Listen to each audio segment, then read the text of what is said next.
Hey everyone, Real Recovery Talk. I'm your host, Tom Conrad. In today's episode, we have Josiah here. Josiah is a licensed therapist, and he has come on today's show to really talk about the importance of therapy and what it can do for somebody, and in particular, somebody that is struggling with addiction and the importance of going through the therapeutic process. So, without further ado, I want to just jump right into it. Josiah, just tell the audience a little bit about yourself and what got you into therapy in general.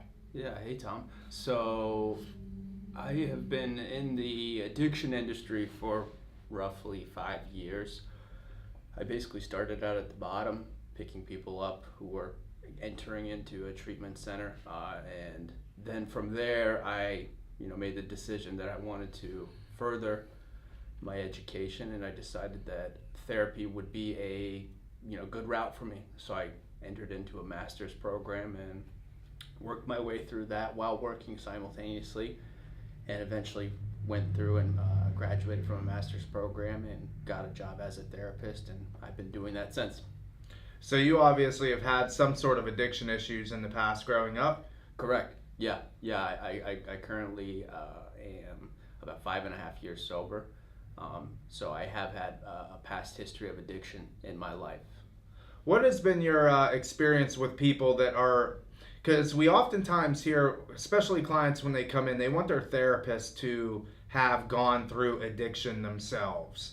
Because you'll hear, and tell me your thoughts on this, you hear them a lot of times say, well, they're not even a drug addict, or they've never gone through this, so they can't really relate. What do you say to that? Yeah, there are pros and cons of having a therapist who has had experience with, substance abuse and is an addict themselves. I think certainly there can be a quicker development of that therapeutic relationship in the initial part of the therapy. But at the same time, it doesn't necessarily mean that you're going to have a better therapist. You could have a therapist who, they have been through addiction and they are an addict, but basically all they're going to do with you is 12-step based stuff, which you're going to get from a sponsor anyways. It doesn't necessarily mean that they're going to be a great therapist. Sometimes you might get a therapist who is an addict, and they're just going to do things that worked for them from their own experience. And in therapy in general, you can't have this cookie cutter approach of, well, this worked for this person, so it's going to work for that person. You have to have an individualized approach with what you're doing in order to have the most effective, outcome with the individual you're working with. Yeah, it's interesting because you'll see a lot of pushback with people, and they think that if the therapist doesn't have some sort of addiction problems in their past, that they can't really relate to what I'm going through. Mm-hmm. So therefore, they can't give me the therapy that I need in order to get through this. And I think it's really unfair to the therapist because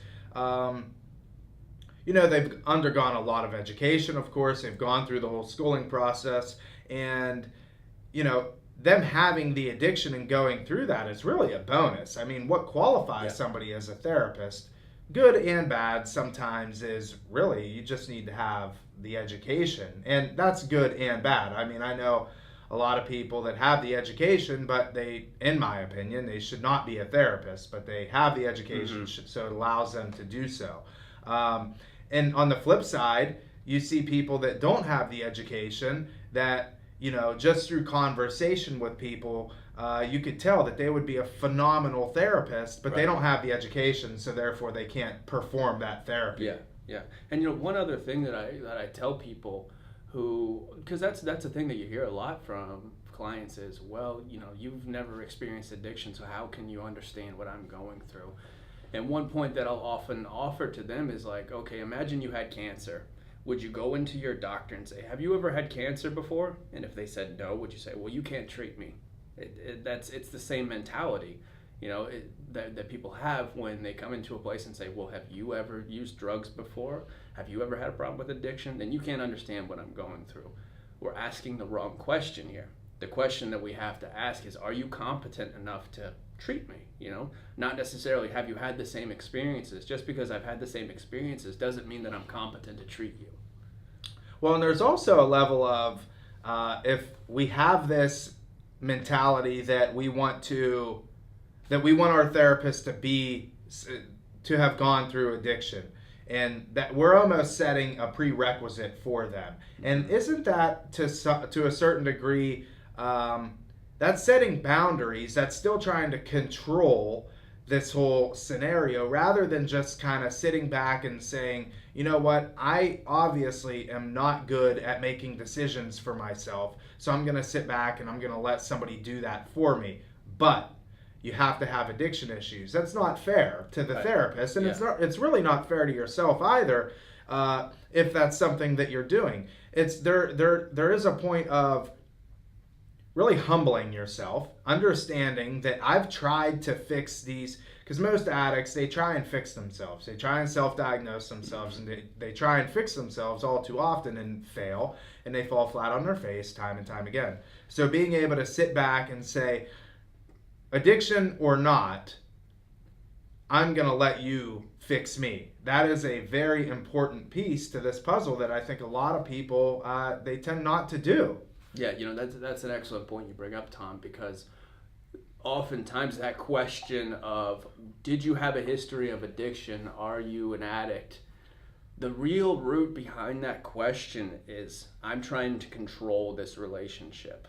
And if I can bring up something that I can have some control in, as far as, well, you didn't have addiction, you never used drugs, you're not an addict. Now I have some control in this relationship, and I can say, well, you don't understand me. I know more than you about something, and I can maintain control. And with addicts and alcoholics in particular, that's a core issue, right? Is we often want to remain in control of a scenario, of a situation. And if we're in a situation where we're being pressured to let go of control, my natural reaction is going to be, how can I find some sort of control in this, in this interaction? So my question is going to be, well, have you ever had an issue with addiction? And if the answer is, well, no. Okay, well, now I have a leg up on you. I have something that you don't know about, and now I have some control in this scenario. And one thing that you hit on that I kind of want to, come back to is, you use the term, fix someone. And in my opinion, I don't fix anyone. My goal in therapy, my goal in working with someone is not necessarily to fix someone. I don't have the power to fix someone. If I did have that power, I would be charging a lot more money, right? So it's not necessarily, the goal here is not to fix you, but to enable you to see some of the deeper issues that have been, leading to these behaviors that haven't been working for you. The goal in therapy is not necessarily, okay, these are the things that are broken, let's fix them. It's more so, let's take a look at what's not working for you and determine what can work for you. What can we do that will work for you? And that is really led by the person that I'm working with, not necessarily me telling you what to do. The most successful therapy comes when the client, the individual, is doing the work themselves, and not necessarily me telling you, okay, you do this, now you do this, now you do this. Because what happens there is, now the person develops a dependence on me. Well, they've told me everything I need to do, so now I need to rely on them to continue to tell me how I should be living my life, what I should be doing. And if I don't have that relationship, well, I don't know what to do anymore. And in my opinion, now the therapeutic relationship has become, it's not healthy anymore. There aren't good boundaries, because I'm telling you exactly how you should live your life.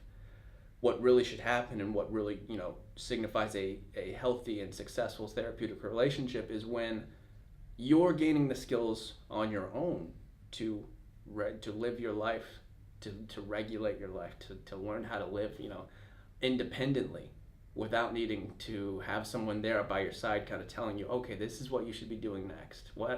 I'm trying to teach you the skills to kind of think through these things, to look back at your past and see, okay, what are the deeper issues here that have been leading me to these, unhealthy behaviors?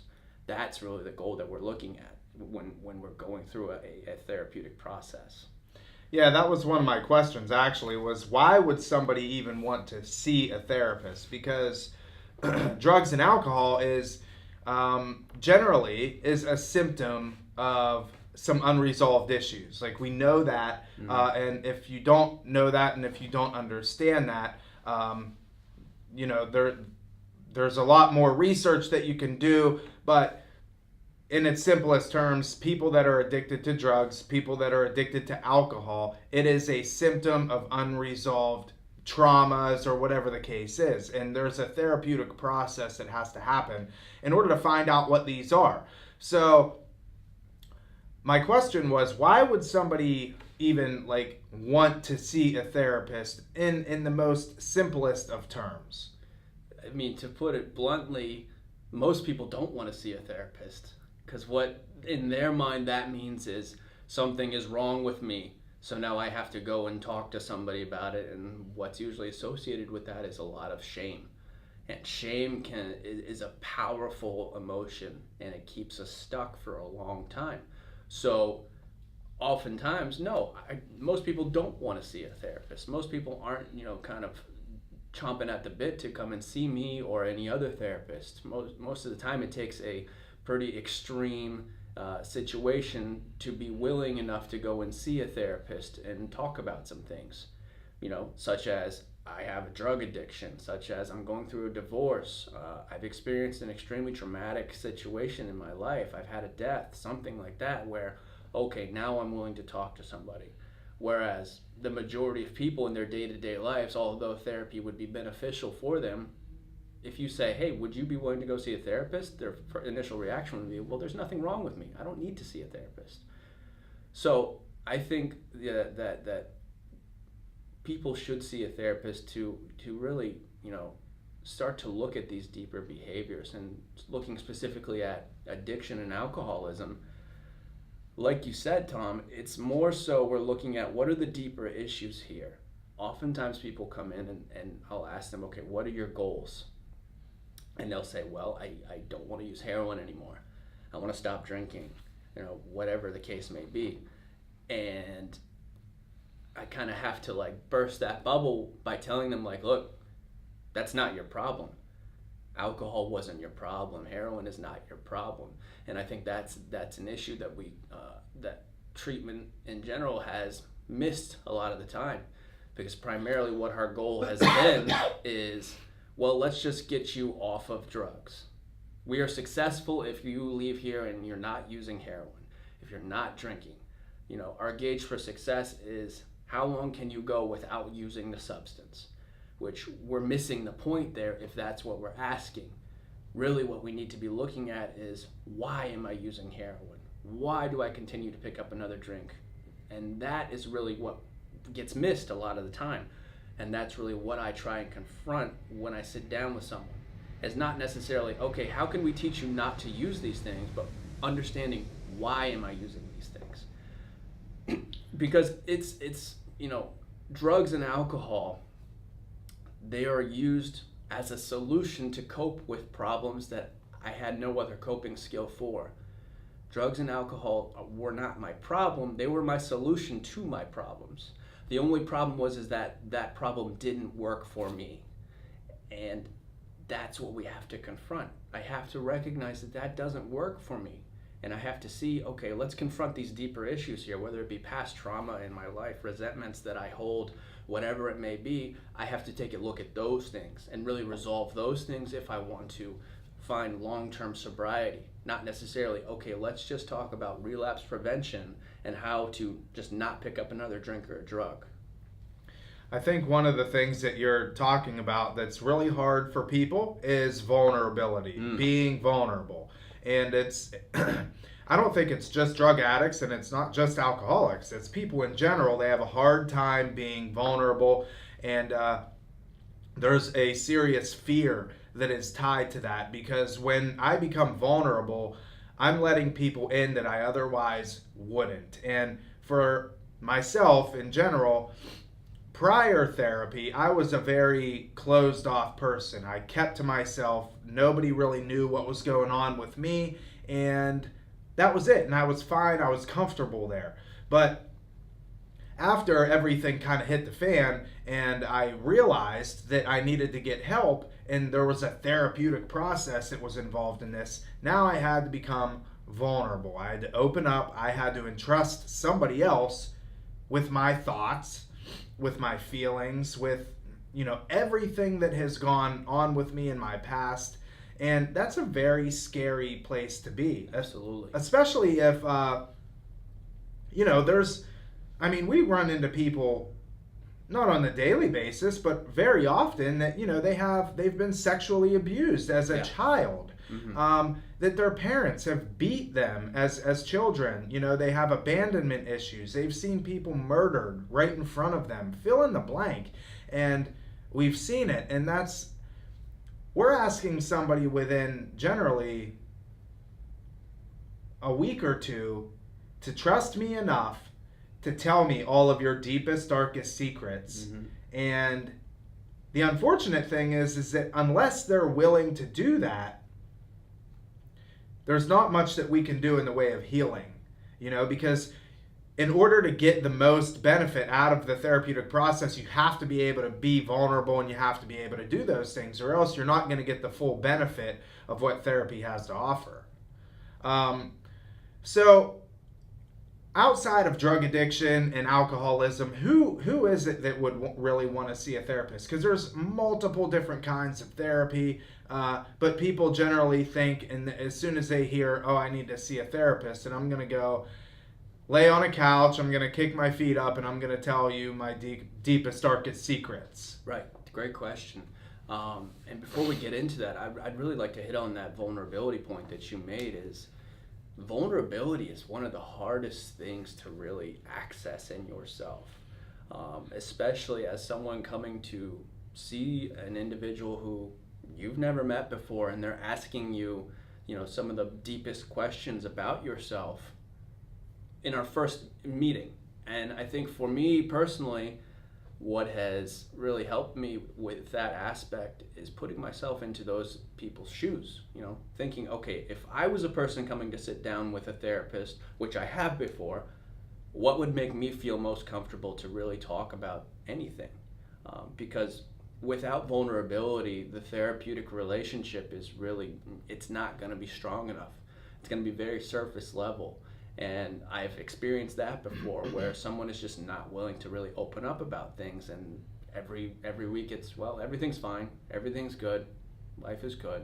And the question you ask yourself is, okay, then what are you doing in therapy? What are you doing in treatment if everything's fine, But to really get to that point of where I feel comfortable enough to open up to you, and especially as a man, where as men we're constantly taught from a young age that vulnerability is weakness. If I show someone, the darker sides of myself, that's a weak part of myself. So I have to constantly be presenting myself as someone who has it all together, who is, has no problems, who is constantly just successful. I have to create this character that I'm presenting to the world. So vulnerability is scary for me, and vulnerability is seen as something that I can't even confront, because that really challenges this character that I present to everyone. So in order to, really dive into that part of myself, I have to feel comfortable with the person that I'm sitting with. And for me personally, as a therapist, in order to create that environment, what I really try to do is present, the most non-judgmental environment that I can provide. What I usually tell people is, there's really nothing you can tell me that I'm going to feel any sort of judgment or, reaction towards. Most of the time I say I've heard anything and everything. So if you think that you're going to tell me something that I haven't heard before, you're probably wrong. I've sat down with men who have told me about sexual abuse in their life. I've sat down with women who have told me about that. I've heard some of the most terrible things that have happened to people. And things that people have done that they feel a lot of shame for. And the number one thing I try and do is try and provide an understanding environment where we can separate the action from the person, and help them to understand the deeper, thoughts, the deeper reasons, and how it connects to the present. Because one of the things that we learn is the past is present. Right? So oftentimes the things that have happened to me in my past that have gone unresolved are just continually reenacting themselves in my present life. So if I've experienced some sort of trauma, or if there's some sort of resentment that I have, or whatever it may be, if that's still gone unresolved, I'm constantly kind of reliving that throughout my life. So the past is present. So my present behavior of I can't stop shooting heroin or I can't stop drinking. If all we're looking at is like, okay, let's just look at why you're drinking. Let's just look at the present, behavior. We're looking at just the surface level here. We have to look deeper and say, okay, what are the past things that have happened to you that have led to this behavior? And in order to really confront that, we have to get vulnerable.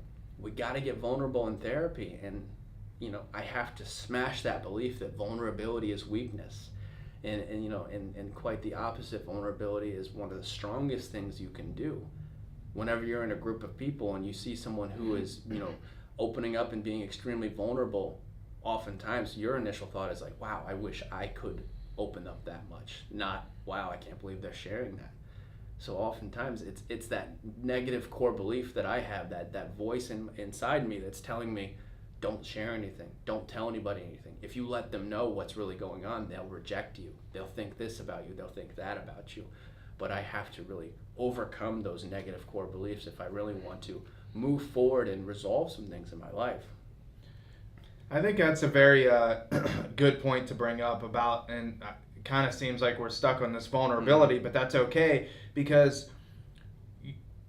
we tell people a lot of the times that you have to get through the uncomfortable in order to have that growth. And when I'm not good at something, when I'm for anything, fill in the blank, there's a certain level of vulnerability there. So if somebody wants to undergo a weight loss challenge, for instance, and they want to lose 50 pounds, I mean, if you're going to hire somebody or whatever, you're going to have somebody do a diet plan for you, you have to be vulnerable and tell them what's going on. If I hire somebody, or if I have somebody coaching me on how to lose 50 pounds, and I'm choosing not to tell them about X, Y, and Z things that I'm eating after 9 o'clock, I'm just choosing to tell them certain little things, then I'm not going to get the full benefit out of that weight loss program. Or if I want to learn how to do a new skill, I have to understand and be vulnerable and let them know, hey, I'm not good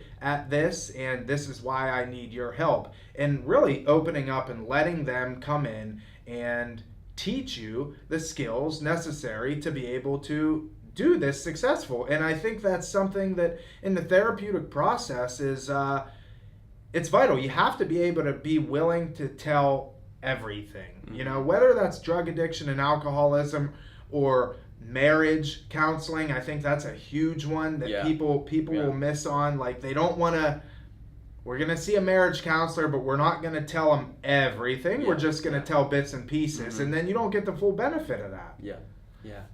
And often what I tell people is, to put it plainly, you're going to get what you put into it. What you put into it is what you're going to get out of it. So if I come in and I'm only going to give you 10% of the story, don't expect to get much out of it, right? What I really have to focus on is, what is leading me to not give you that other 90%? What part of me is holding that back? What are those beliefs that I'm holding that are telling me you can't tell the full story? Because that is really what the core issue is, and those are the things that need to be resolved if I want to move forward. And I have to really take a look at myself and say, why am I so, afraid of vulnerability? Why am I so afraid of letting someone know about the things that I've gone through? And that's really what it often comes back to, is fear. Fear really governs our lives. Fear is the thing that really guides us and can control us if we're not aware of it. My fear is what keeps me from letting other people in. My fear is what keeps me, presenting this character to everyone, saying everything's fine, everything's great. And we're not even, we don't even necessarily have to put that in the sense of like talking about addiction. Fear is prevalent in everyone's life, whether you deal with addiction or not, whether you're just a normal person, right? So understanding my fear and breaking that down and recognizing the validity of my fear is such an important thing if I want to confront that and want to increase the vulnerability in my life. So, what are some things that somebody can expect if they're okay? It's my first time. I want to go see a therapist, and I walk into the therapist's office. What's the first? What are some things that they can expect right out of the gate? So that really depends on what you're going to therapy for, you know, because there's a lot of different types of therapy. All therapy is not necessarily like drug addiction. That's just one of the many like areas that we can take a look at in therapy. That's really what I focus on, being that, you know, I work in a substance abuse treatment center, but there are a lot of other different, you know, therapies that you could seek.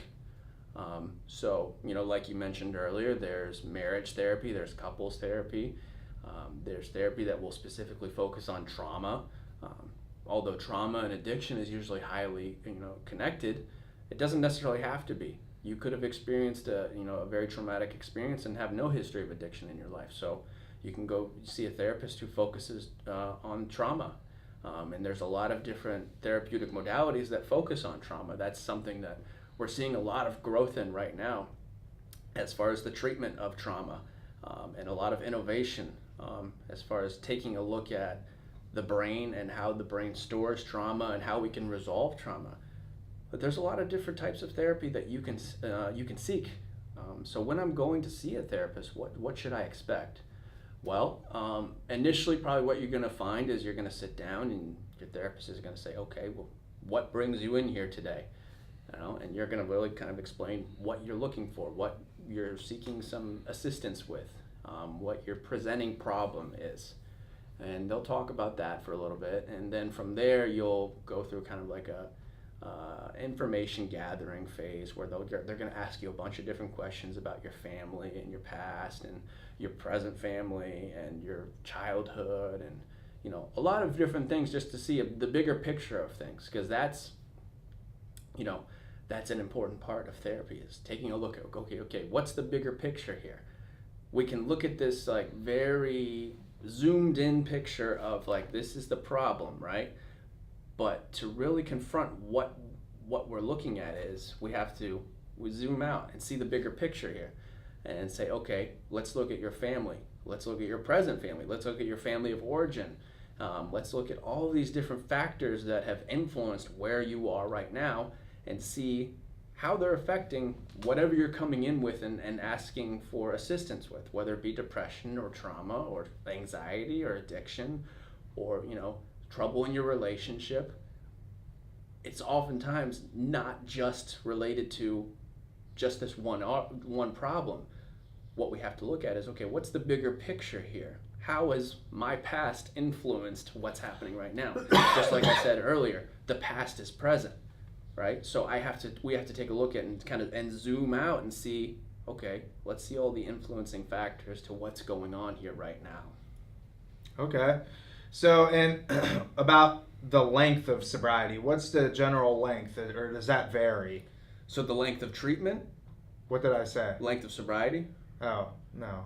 Length of therapy. Therapy? You know, it's really determined between the clinician and the client. Some people will go and see a therapist for, you know, 3 to 6 sessions, which would be, you know, 2 months, a month. Some people will see a therapist for a year. I know some people who have seen a therapist for years and years. It's really determined upon like what you feel is beneficial for you, and the clinician really seeing like kind of guiding you and assessing your progress.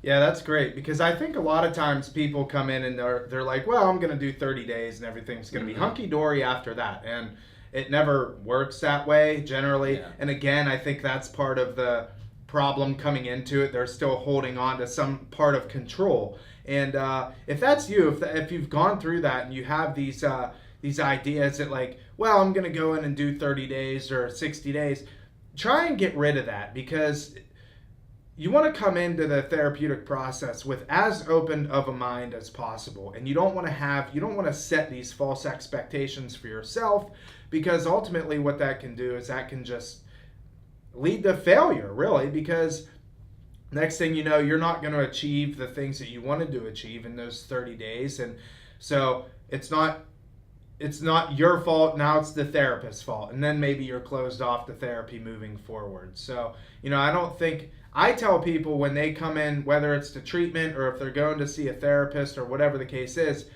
leave things open ended. Don't put parameters on it, because it's not, we don't know, and these are things, especially if you're 40, 50, 60, 70 years old and you're undergoing therapy for the first time. We're trying to get back as far as we possibly can, and that could be 5, 10 years old. So now you may have 30, 40, 50 years of stuff that you've never talked about with people, right? And you can't get through all that in 30 days. Yeah, and that's a really great point, is the expectations that you have when you're walking into a place and seeking therapy. Is, what are my expectations? And if I'm walking in here with all of these expectations of how this is going to go, how long it's going to take, what I'm going to be doing, what I'm not willing to do, what I am willing to do, I've already, really put a lot of barriers up.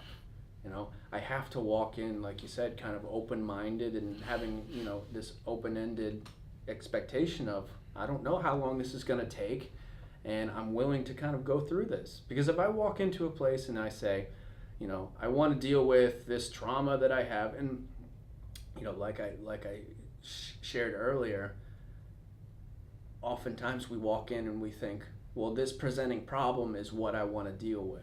This thing that's happening right now, that's what I want to focus on. And what we later learn and what we find out is, this thing that's happening right now is not just about right now. It's about things that have been happening throughout your entire life. And when we really open that can of worms, okay, now we've got to invest a little bit more time here. This isn't just, let's learn how to not use heroin anymore. This is, let's talk about some things that happened when you were 8 years old, and things that you've never really confronted before, and stuff you've never talked to anybody about. Okay, now this is like, we're going to invest a little bit more time here. So when I walk into a place and I think, I want to resolve all this stuff in 30 days and be on with my life, I've already kind of failed in a sense, because I'm trying to control the scenario, I'm trying to control the situation, and I've set these expectations. I have to walk in with as little expectations as possible. That's not to say that I can't have goals for what I want to accomplish. I can set goals for myself as far as, like, I want to lower my depression. I want to gain better control of my anxiety. I want to resolve my trauma. But walking in with expectations as far as, like, in 30 days, I want to be depression free. I don't want to have any anxiety. I want to resolve my trauma. Now I'm setting these expectations as far as, this is what has to happen. And if it doesn't happen, then I'm walking away saying, well, that doesn't work. Well, therapy, it just doesn't work, and I'm never going to see a therapist again. Where, like you said, I'm blaming it on the therapist, when in reality, I came in with these expectations as far as what's supposed to happen. So I, in a sense, created that failure. So what does it look like whenever somebody, they come in, they're seeing you as their therapist for 90, 120 days, and how do they know, okay, I have accomplished what I wanted to accomplish? How do you know when you're done? Right. So what we do initially is we create a treatment plan. What that is basically, okay, what are the things that we want to work on? What are the presenting problems that I see here, whether it be, a lack of healthy coping skills, a past history of trauma, depression, anxiety, unhealthy family relationships. And these are all things that we're going to kind of start to see as we do that initial session, where the therapist is asking you all these questions and gaining a better understanding of the bigger picture. Now that we've got an understanding of the bigger picture and we see some of the presenting problems, now we develop a treatment plan as far as, okay, these are the things we're going to focus on throughout treatment. And then we set some goals as far as, okay, this is some things that we're going to do. I'm going to learn 5 healthy coping skills to replace the negative behaviors. I'm going to do this. I'm going to resolve my depression by doing something, right? And now I set these goals. And what that does is that gives us a tangible thing to look at as far as, like, okay, this is the progress that we're making. You've accomplished this, this, this, and this. we still have this to accomplish. Now we can kind of see, okay, these are the 3 or 4 things that we have left to accomplish. We can probably accomplish this in 30 to 60 days. Or we can look at this and say, we haven't accomplished anything. Do we need to reassess the goals here? Do we need to reassess what we've been focusing on? And you can take a look at, okay, what hasn't been working here? Because the most effective therapy really happens when you're letting the individual you're working with guide the relationship. It's not about me, like I said in the beginning, it's not about me telling you what you need to do. It's about you telling me where you want to go with this. And I'm just the one who's kind of like walking that path, walking that journey with you, pointing things out along the way that you may not have taken a look at. It's not about me saying, okay, I'm going to fix you here. I'm going to, take a look at all this stuff and say some magic words, and all of a sudden you're going to walk out of here a new person, you're going to be fixed. No.